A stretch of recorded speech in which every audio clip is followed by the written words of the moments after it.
Hi everyone! Welcome back to our vlog. So ngayon po, ang topic natin ngayon ay bakit ba nagkakaroon ng alipunga ang isang tao at saan nanggaling at ano po yung alternatibong gamutan. So katulad ko ngayon guys is nagkaroon po ako ng alipunga sa paa kasi nga yung trabaho ko kasi is washing. Nagmoto wash ako araw-araw kaya yung paa ko nagkaroon ng alipunga. Lagi kasi nababad sa tubig. Ang alipunga kasi nagagaling sa tubig. Kapag babad na babad lagi ang paa natin, lumalambot siya kaya nasusugatan yung ano natin, paa. Katulad ko guys, pakita ko sa inyo ha. Natutuyo na kasi ito siya guys. Ngayon medyo magbaling na. Kahapon kasi sobrang hapdi nito kahapon. Ayan. Ayan mga sugat natutuyo na siya. Kasi yung ginamot ko kasi nito is napaka-epektibo lang siya. Home remedies lang siya guys. All alternatibong gamot lang po ang ginamit ko nito. Ayan nakita nyo po. Natutuyo na siya. Kahapon lang po ako nagkaroon nito. Kahapon ko din po ito nilagyan ng gamot. So, ang ginamot ko pala nito is coconut oil lang po siya. Ayan. Home remedies lang po yung gamutan. Coconut oil. So, ngayon po, maggamot tayo ulit para po mas lalong gumagaling siya. Kasi ito kasi guys, natutuyo na to pero makati na siya. Kahapon ang hapdi. Yung natuyo na to, natutuyo na, makati na. So, ibig sabihin, pagaling na talaga tong sugat ko. Ayan lang, nalagyan ko lang siya ng oil. Coconut oil lang to siya galing sa niyog. Ayan. Gawa lang to sa niyog, coconut oil. Ito lang nilagay ko. So, natutuyo naman siya. Napaka-epektibo. Yan. Napakahirap magkaroon ng alipunga. Diba sa Bisaya nito is lamlam sa Bisaya. Sa Tagalog naman, alipunga. So, ito yun siya. Mahapdi kasi siya. Mahirap magkaroon yun.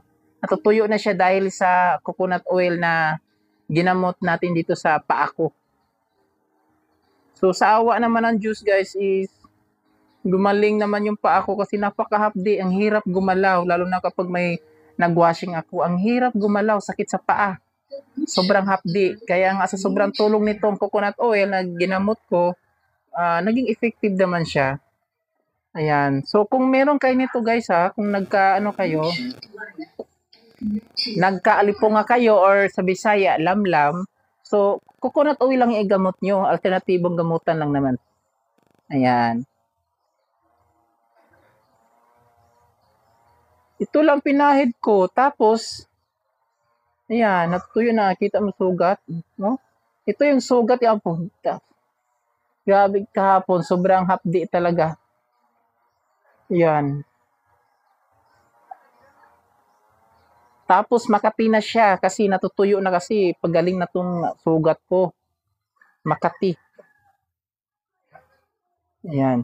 So kung halimbawa guys, kung nagkaroon kayo ng alipunga sa paa nyo, tapos lumalala, may nana yung paa nyo. So kailangan yung lumapit sa inyong doktor kung saan malapit na clinic yan. Kailangan nyo magpa-check up kapag ang inyong alipunga ay may nana na matindi na yung sugat. Kailangan nyo magpa-check up, huwag kayong gumamit nitong coconut oil. Kasi, na yun yung sugat nyo kasi, lumalala yung sugat. Ito kasi, pang home remedies lang kasi ito. Pero effective naman siya. Pero yun nga, ang sabi ko sa inyo, ang advice ko po sa inyo, kapag malala yung alipungan nyo, may nana sa paa nyo, kailangan nyo magpa-check up sa doktor para mabigyan kayo agad ng antibiotics o resita. Kasi mas effective kasi siya, mas effective din sa doktor. Ayan So, itong pinakita ko sa inyong video guys at yung gamutan nito is alternatibo lang po ito. Yan. Pero effective siya. Natutuyo lang siya kahapon. Sobrang hapdi nito. Pulang-pula nito kahapon Tapos ngayon, natutuyo na siya. Kaya nga, hindi ko siya binasa buong araw kahapon. Ang ginawa ko kasi is, iniiwasan ko yung paa ko na mabasa. Kahit nag-washing ako kahapon. Pero dandahan nga lang, hindi ako makakilos ng maayos. Kasi sobrang hapdi, ang hirap gumalaw, ang hirap lumakad. Ayan. Kailangan kong gumalaw, kailangan kong kumilos kasi alipunga lang naman 'to, eh. Alipunga lang 'to, kaya naman nating gumalaw, kaya natin magtrabaho, 'di ba? Hindi dapat kailangan nating lumaban sa buhay. Yan. So dito, yan po.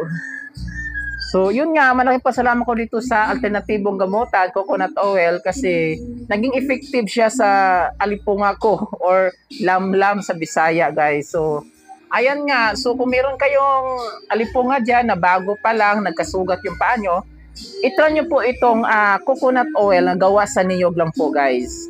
Then ipunas nyo po dun sa paa nyo kung saan may sugat, ipunas nyo po. Katulad sa ginawa ko ngayon, gayahin nyo lang. Ayan. Pigain nyo ng oil. Pigain nyo. Yan, diri sa may sugat. Yan. Para talaga gumaling yung natin sugat. So ganun talaga ang buhay. Pag lagi nababad yung paa natin, magkakaroon talaga tayo ng alipunga or lamlam. So ang technique pala nito, guys, no, kapag halimbawa pala nababasa yung paa natin araw-araw, dapat pala patuyuin agad. Halimbawa, may trabaho ka, lagi nababasa. Kapag magpahinga ka, halimbawa break time, ayan. So kailangan palang patuyuin agad yung paa natin kasi kapag pabayaan lang nating nabasang-basa, tapos lumalambot yung paa mo, di ba? Yung namumutla na yung paa mo, yun na pala yung papaalipungan na siya. Pag namumutla na siya dito, lumalambot na yun, no? Ayan, magkakaroon yun ng alipunga. Dapat pala patuyuin mo na agad yun para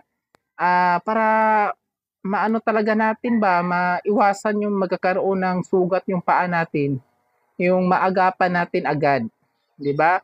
So, yun lang po, guys, yun nga ang sabi ko sa inyo, ulitin ko lang, ang advice ko po sa inyo, kapag yung alipungan nyo po or lamlam sa Bisaya, talagang matindi na yung sakit nyo, nagnana yung sugat sa paa nyo, kailangan nyo magpa-check up sa doktor kasi ito pinapakita ko po sa inyong coconut oil na pang home remedies lang po ito. Okay? So, yun lang po, guys. Sana naintindihan nyo yung video natin ngayon, yung topic natin ngayon, at sana may natutunan kayo. At paki-share na lang at paki-follow na lang ating Facebook page para magkita-kita tayo ulit. At makita din po sa mga ibang friends natin na nagkaroon silang alipunga para nagkaroon din po sila ng ideya ngayon. So, thank you, guys.